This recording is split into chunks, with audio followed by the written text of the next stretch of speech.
In their search for truth, yearning youth drink life in, like gin sinking into vermouth.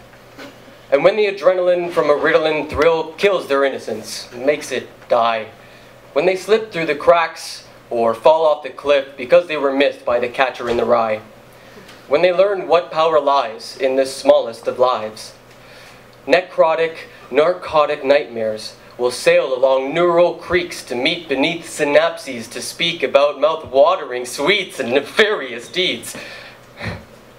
But out there in the wind and the cold, you realize that you're just a few bones covered in meat. Sick and in secret, you'll still swallow lessons whole through the soul-sucking stinging of toes, gripping those well-worn holes in the sneakers of a raggedy-ass beat, either reeking or crimping or peeking or drinking, years and tears smeared together like weeping into blinking.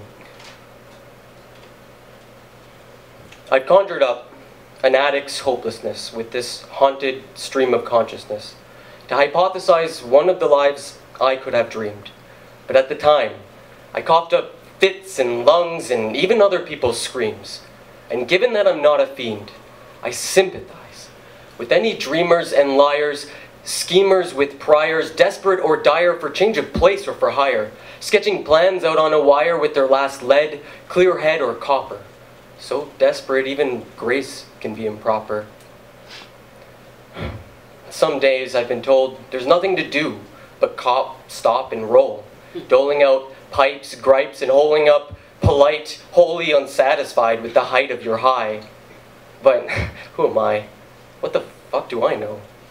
I come from a land of ice and snow where trafficking blows because more often than not you're panicking at the frostbite that's collecting on your nose. It's so cold, you already feel comatose.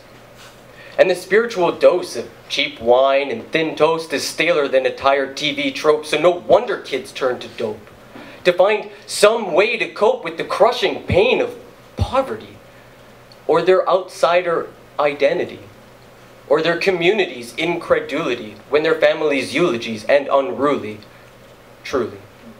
Kids chase cerebral cosmos with weed, ecstasy, LSD, tempted by mere fantasy.